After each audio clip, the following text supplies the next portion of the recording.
Queridos, bom dia, boa madrugada a todos. Hoje eu trago um tema bem diferente, é o tema da volta de Jesus, né? Que nossos últimos dias estão nos preparando para isso.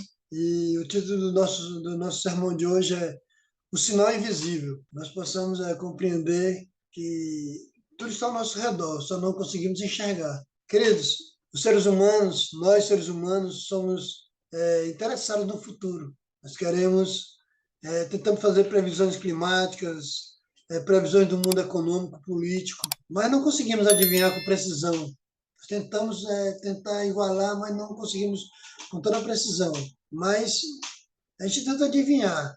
Parece que planejamos com antecedência e queremos o controle sobre as coisas. Mas o futuro não nos permite, porque o futuro só pertence a Deus.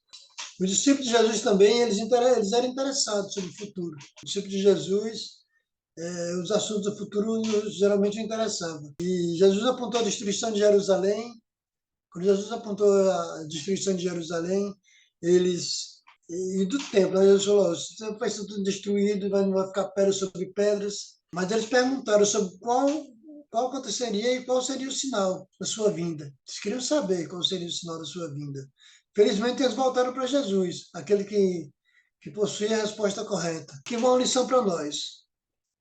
Quando ficamos perplexos com as coisas que estão acontecendo, e algo que ainda não entendemos, que nós não entendemos, como é que se começa uma guerra, como é que se termina, como é que se faz. Sabemos que tudo é o agido de política, né? É o agido do interesse humano. Aí tudo termina em guerra. Vocês já notaram isso? Quando o interesse é espiritual, tudo se abranda, mas quando o interesse é humano, tudo termina em guerra. E nós usamos somente nossos intelectos, nossa curta experiência de vida, procurando respostas. Nós queremos respostas, nós somos imediatistas, né? Tudo nós queremos respostas que nos aliviem nossas tensões. Isso quase sempre dá errado. Quando o nosso primeiro impulso é procurar Jesus, ele usará de vários meios, incluindo nossos intelectos. Quando nós buscamos a Jesus, ele vai usar nossa inteligência, experiência para nos guiar no caminho correto da verdade. Quando questionado pelos discípulos, Jesus não se concentrou em quando os eventos futuros iriam tomar lugar, porém se deteve em descrever qual seria o cenário que antecederia a segunda vinda. Ele fez isso usando alguns significativos, sinais. Ficou usando sinais para poder nos dar entendimento para isso.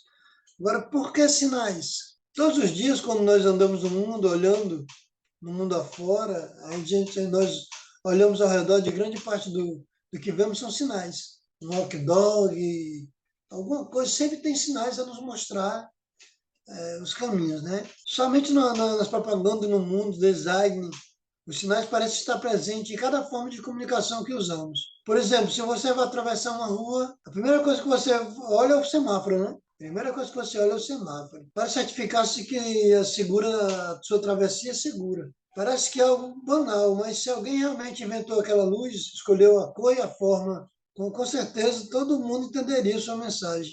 Cristo, ao invés de especificar tempos, ele escolheu usar sinais de forma de transmitir a mensagem. Cristo resolveu usar sinais, né, para nos transmitir a mensagem verdadeira que ele tem. Quais os tipos de sinais que nós temos que compreender? Para entendermos esses sinais de maneira mais clara, podemos dividi-los em 4 grupos. Primeiro, sinais do mundo político. Quais são os sinais do mundo político? Guerras, né? Vamos ler Mateus 24, 6 e 7. Diz assim: e certamente te ouvireis falar de guerras e rumores de guerras, e vedes, não vos assusteis, porque é necessário assim acontecer, mas ainda não é o fim. Porquanto se levantará nação contra nação, reino contra reino, e haverá fome, terremotos em vários lugares. Um dos sinais, os sinais políticos geralmente é guerra. Como eu falei, quando eu comecei a falar, quando a gente fala, quando a gente ensina as coisas espiritualmente, tudo vai brando, mas quando é humanamente, termina em guerra. Quando os políticos querem fazer da vontade deles, termina em guerra, né? Sinais da natureza. Vamos dividir sinais da natureza. Fomes e terremotos. Mateus, eu acabei de ler. Pestes e sinais dos céus. Lucas 21, 11 fala sobre isso também. Mas esses sinais são só o começo, mas não é o fim. Lucas 21:11 vai dizer o seguinte: haverá grandes terremotos, epidemias, fomes em vários lugares, coisas espantosas, e também grandes sinais do céu. Então, até aqui nós estamos falando de sinais, né? O sinal do mundo social, o amor se esfriará. Mateus 24:12 também fala sobre isso. Ele fala o seguinte: e por se multiplicar a iniquidade, o amor se esfriará de quase todos. Queridos, sinais do mundo religioso e falso Cristo. Mateus 24:4 e 5 também fala sobre isso. Perseguição e martírio, traição, falsos profetas. Mateus 24:9 e 12 também fala sobre isso. A indiferença e preocupação com coisas deste mundo. Nós nos preocupamos muito com esse mundo. Nós somos muito ancorados a este mundo, queridos. Jesus falou que vai voltar, nós sabemos que ele vai voltar, mas não nos apegamos a este mundo. Nós temos que nos inculcar nossas cabeças de que Jesus vai voltar, nós não somos cidadãos daqui, nós somos cidadãos do céu, mas nós queremos ainda, nos aprisionamos a este mundo, com todas as nossas forças, né? O propósito dos sinais parece que agora os sinais ficam mais claros para nós. Mas não adianta sabermos quais são os sinais e organizarmos se não descobrirmos por que Jesus escolheu passar a sua mensagem através de sinais. Mateus 24:32 e 33, tudo fica parecendo indicar. Vamos ver Mateus 24:32 e 33. Aprendei, pois, a parábola da figueira. Quando já seus ramos se renovam e as folhas brotam, sabei que está próximo o verão. Assim também vós, quando vi todas estas coisas, sabeis que está próximo às portas. Está às portas. Tudo parece indicar que esses sinais foram dados para nos mostrar que estamos chegando perto do evento principal, embora não nos autorize a estabelecermos data para o mesmo. Mateus 24:36 reforça a ideia de que, embora haja vários sinais, somente Deus sabe a data do retorno de Cristo. Não adianta a gente especular, porque depois dessa guerra, não adianta especular. Só quem sabe a data é Deus. Também em Mateus 24, no verso 36, tudo indica que o desrespeito dos sinais nós devemos sempre vigiar. Porém, a pergunta fica: qual é o propósito final desses sinais? Será que o propósito principal de Mateus 24 é apresentar um esboço dos eventos finais? Possivelmente não há mais coisa para descobrirmos. Mateus 24:36, ele vai falar o seguinte: mas a respeito daquele dia e hora, ninguém sabe, nem os anjos dos céus, nem o Filho, senão o Pai. Só o Pai sabe os sinais, mas ele tem nos dado muitas maneiras de nós aprendermos e sabermos qual é o sinal. Eu comecei falando que a mensagem é o sinal invisível. Qual é o sinal invisível que nós não buscamos entender e compreender? Os sinais aqui, ó. Os sinais e o dilúvio. Você se perguntou por que Jesus escolheu a história do dilúvio para alertar seus filhos? Nós já nos perguntamos sobre isso. Antes da segunda vinda, ele tinha tantas outras opções, tantos outros eventos das histórias bíblicas, do secular, mas Cristo foi sábio ao escolher e ilustrar sua mensagem usando a história do tempo de Noé. As condições sociais do tempo de Noé são descritas por uma série de atividades costumeiras. Eles comiam, bebiam, casavam-se, davam-se em casamento. Estranho isso, né? Nenhuma dessas atividades é errada assim mesmo. O que é de errado, então? O que é de errado em tudo isso? A era da maldade, queridos. Nós estamos na era da maldade. Se prestarmos atenção, vemos que em Gênesis 6:5, bem na época do dilúvio, a maldade tinha crescido num ponto insuportável. A maldade chegou num ponto em que Deus disse assim: tá bom, esse mundo já é um caos, já não dá mais para ser vivido. E a maldade tinha crescido a um ponto assim, como tudo aconteceu com Sodoma e Gomorra, né? Isso indica que pouco antes da volta de Jesus haverá um crescimento incomum, se não bizarro. A maldade no mundo e no coração das pessoas é lida rápida da epístola de Paulo, conforme que o fim dos tempos será um tempo difícil de suportar, pois os seres humanos vão se aprimorar na habilidade de fazer o mal. Eu estava pregando quarta-feira sobre esse tema, e eu me lembrando que houve uma chacina lá em Chorozinho, um ano retrasado, coisa parecida, que mataram 8 pessoas. Mas no começo eu soube que só matavam 5. Aí eu estava falando assim, abismado, sabe? Rapaz, mataram 5 pessoas. E a pessoa olhou para mim com um sorriso na cara. Foi 5, não, foi 8. Assim, uma coisa tão banal.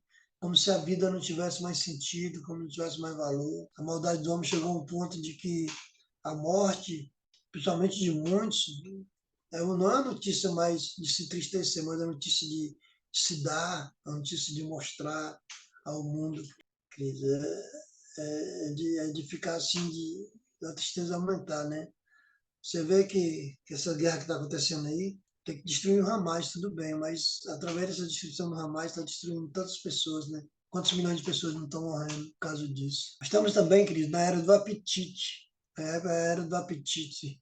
Uma outra característica do tempo de Noé era o ato de comer. Sabe, não há nada de errado em comer, né? Claro que comer é muito bom. Só que comer com moderação. E precisamos fazê-los, né? Para nossa própria sobrevivência. Porque Jesus falou isso dando a entender que era uma coisa negativa. Porque comer e beber, como se não houvesse amanhã, trará prejuízo eterno para aqueles que viverão nos últimos tempos. Então, queridos, o apetite é o que nos transforma também.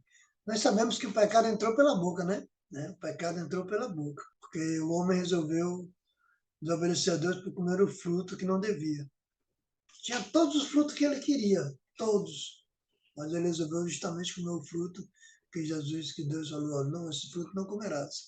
Vivemos numa era onde a maioria busca de prazer, onde o principal objetivo é satisfazer seus apetites. Estamos numa época de contradição. Enquanto milhões de pessoas morrem por falta de comida, outras milhões morrem por comer muito, comer exageradamente. Se fosse equilibrado, muitos não morreriam de comer, enquanto muitos não morreriam de fome. Mas por excesso de comida, por exemplo, de acordo com a Associação Médica Americana, 40% da população americana está acima do peso.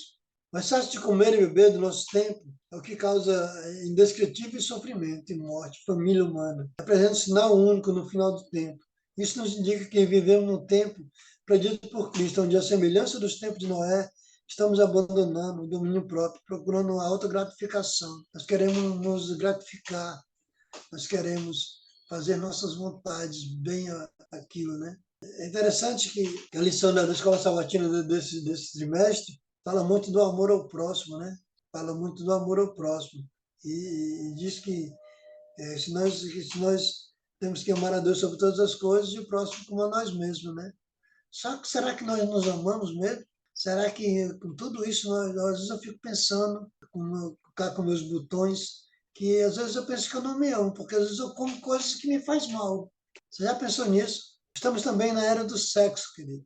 O sexo também está aí. Jesus caracterizou o dia de Noé não somente como parte do apetite, a era do apetite, comer e beber, mas também como a era do sexo. Eles estavam casando-se e dando-se em casamento. Casar homem e dar-se em casamento mulher são atos perfeitamente aceitáveis. Afinal, o casamento é uma instituição divina. O problema é que no tempo de Noé havia abuso em relação ao casamento. O texto até sugere mais de um casamento da mesma pessoa, não indicando somente a poligamia, mas dando luz a um problema que atingiria o nosso século, o crescentemente de divórcio. As pessoas se divorciam hoje por nada. Né? O divórcio é buscado por nada chega o tempo. Então, crescendo dentro de nós, é saber as pessoas casando-se outros com outros, só que em períodos diferentes. Hoje o sexo é idolatrado através de filmes, televisão, música, pornografia, propaganda. O resultado é a nossa conversa, pensamento que ficam embriagados por meio da saturação do sexo. A sociedade, o resultado já sabemos, traições conjugais, homossexualismo, gravidez indesejada, aborto, aberrações sexuais no casamento. Ao usar o episódio do dilúvio, Cristo queria enfatizar dois pontos. Primeiro, a maior parte da humanidade será surpreendida pela segunda vinda de Jesus. Assim como aconteceu com os ímpios que viveram no tempo do dilúvio, segundo as pessoas irão agir nos dias anteriores ao retorno de Cristo. Da mesma forma, as pessoas agiram nos dias de Noé. Vocês já notaram que nos dias de Noé começou a fazer a barca e dizer assim, olha, vai chover, vai cair água, vai cair muita água. E o povo disse assim, você é um doido, nunca choveu na vida, como é que vai cair água? Como é que isso vai acontecer? Hoje nós falamos da volta de Jesus. O povo disse, não, meu bisavô falou que Jesus não voltaria e até agora nada. Queridos, Jesus está às portas. Os sinais estão dizendo aí. Mas o sinal invisível ninguém não procurou saber ainda. O sinal é invisível. Agora entendemos melhor quais são os sinais e como os entendemos. mais claramente. Mas será que esses sinais têm impacto na vida de quem os estuda? Não necessariamente os sinais podem alertar, alarmar, mas não tem poder em si para transformar. Eu estava pesquisando sobre os sinais, sobre tsunami, sobre os sinais, né, de catástrofes. Os sinais podem nos, os sinais podem nos alertar, mas ele não pode nos salvar da catástrofe. Os sinais ele pode avisar que a onda vem grande por aí, mas ele não pode nos livrar da onda. Então, os sinais, eles só nos alertam. Então, nós temos que estar com os olhos abertos para os sinais, para que nós possamos nos livrar, né? Não nos perder na volta de Jesus. Amém? Porém, os sinais estão aqui nos alertando como se seríamos pegos de surpresa. Cristo, no mesmo capítulo, fala que sua vinda seria como a vinda de um ladrão, numa hora que não se espera. Né? No verso 44 fala sobre isso. Espere aí um minuto. Não é para nós esperarmos em Cristo logo após a sua lei dominical, internacional, um decreto de morte mundial, e depois das 7 pragas. Como é possível que sejamos surpreendidos por sua vinda? A resposta é simples.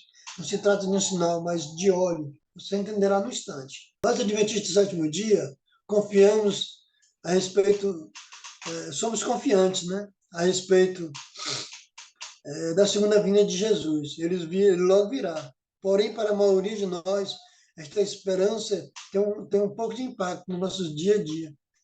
Nossas vidas estão preenchidas com nossas rotinas diárias. Trabalhos, estudos, faculdades, o que nós queremos para o nosso futuro, uma casa nova. Nós estamos preocupados, nós parecemos que o nosso dia a dia, com os acontecimentos, nós conhecemos profecias, mas parece que isso não nos impacta, não deixa impactado, né? Tudo fica mais claro quando compreendemos outros sinais que negligenciamos frequentemente. Você já reparou no pedido dos discípulos que fizeram para Jesus no começo de Mateus 24? Presta atenção. Diz-nos quando sucederão essas coisas e que sinal. Ele não perguntou que sinais, ele perguntou que sinal, no singular, haverá da sua vinda e da consumação dos séculos. Está no verso 3. Eles pediram por um sinal, e não por vários sinais. Cristo responde: veja que ninguém vos engane. E começou a mencionar vários sinais. Jesus estava ignorando a questão dos discípulos. Ou Cristo tinha uma preocupação muito além dos sinais. No final, ele declarou qual seria o sinal de sua vinda na nuvem do céu. Porém, para esse sinal específico, haveria uma falsificação dele, uma contrafação. Queridos, os sinais estão próximos, mas se nós não tivermos a unção, não nos preocuparmos, se nós não buscarmos verdadeiramente a Jesus nesses últimos dias, vai ficar mais difícil. Me diga uma coisa, as 10 virgens, todas elas foram para o casamento, não foram? As 10 virgens, todas tinham lâmpadas, todas tinham óleo, todas dormiram, todas acordaram, mas só 5 entraram, não foi assim? Porque só 5 tinham óleo suficiente. Será que nós não estamos nos preparando? Será que nós estamos, a unção está nos alcançando? Nós estamos buscando verdadeiramente Cristo nessa vida? Porque, na verdade, queridos, se nós conhecermos a verdade, se nós não nos prepararmos para a chuva serôdia, nós não estaremos preparados para a segunda volta de Jesus. Jesus voltou e o povo não estava preparado ainda para a sua segunda volta, para a sua primeira vinda, quando ele veio, né? E hoje é a mesma coisa. O Cristo falou sobre Cristo, falsos cristos e profetas que irão enganar. Porém, sua preocupação maior era o falso Cristo principal, né? Satanás. Se vos disserem que eis que ele está no deserto, não saiais, ou eis que ele está no interior da sua casa, não acrediteis, pois minha vinda será como um relâmpago que cruza no céu. Não sejais enganados por Satanás a me personificar. Foi sua advertência e sinal. O engano será desse tempo, será tão estratégico que envolverá o próprio escolhido. Antes da sua segunda vinda de Jesus, haverá uma contrafação no retorno feito por Satanás. Então, queridos, se possível, os próprios escolhidos serão enganados. Então, vamos abrir nossos olhos. Nós não temos tempo ainda para falar mais, porque nosso horário já terminou, né? Mas, queridos, que nessa manhã nós possamos aprender mais sobre os sinais. E o sinal invisível é a volta, é o Espírito Santo, é a chuva serôdia. Nós possamos estar alerta, possamos abrir nossos olhos para ver que realmente, se nós nos prepararmos para esse grande evento da chuva serôide para o Espírito Santo, nós não estaremos preparados para a segunda volta de Jesus. Amém? Que nós possamos compreender mais sobre isso. Hoje as igrejas estão esperando a segunda vinda do Rei dos Reis para nos libertar deste mundo hostil. Mas muitos estão negligenciando a sua vinda discreta da chuva serôide para salvá-los, né? Através do selamento. Para receber a segunda vinda do Espírito, não estará preparado para receber a segunda vinda de Cristo. Aliás, da mesma forma que haverá contrafação na segunda vinda de Cristo, haverá contrafação na segunda vinda do Espírito. Com isso, encontramos uma dificuldade, pois não há sinais específicos para nos advertir sobre a segunda vinda do Espírito. Esse é o sinal invisível, para percebermos. Ele só nos... é só uma saída, o óleo. Se nós não tivermos o óleo, que não estivermos preparados, nós não receberemos o Espírito Santo, com misericórdia. Mas que nós possamos nos preparar cada dia mais. Que essa madrugada sejamos... venha nos entregar mais, querido. Ler mais um pouco, compreender mais. Nós temos muitos livros de profecias. Vamos estudar mais, vamos nos debruçar mais. Não para estar discutindo com ninguém, ou para estar dizendo que tal coisa, mas para a gente compreender para nós mesmos que Jesus está às portas e que nós nos prepararmos, não seremos selados. Vamos orar? Oremos. Grandioso Deus, graças te damos, Senhor, por mais uma manhã, uma madrugada, por tua misericórdia, pelo teu amor, pelo teu perdão sobre cada um de nós, Pai. Mas, meu querido, este grupo seleto que todas as madrugadas se reúne para te buscar, está aqui mais uma vez. Abençoa cada família que é representada, cada pessoa apresentada nesse grupo, Senhor. O Senhor sabe da necessidade de cada um. Então, Pai, entregamos nas tuas mãos nossas vidas, a vida de cada pessoa aqui representada, Pai. Nos dá a tua paz, visita-nos hoje, visita cada um, faz um milagre que nós tanto necessitamos, Pai. O milagre da transformação, o milagre da nossa conversão, Pai, que nós vamos verdadeiramente nos convencer da verdade do teu Santo Espírito, Pai. Nos dá a tua paz, em nome da tua bênção, nos dá um novo dia na tua santa presença. Esta é a nossa oração, em nome de Cristo Jesus. Amém. Amém, queridos. Bom dia. Deus abençoe cada um de nós.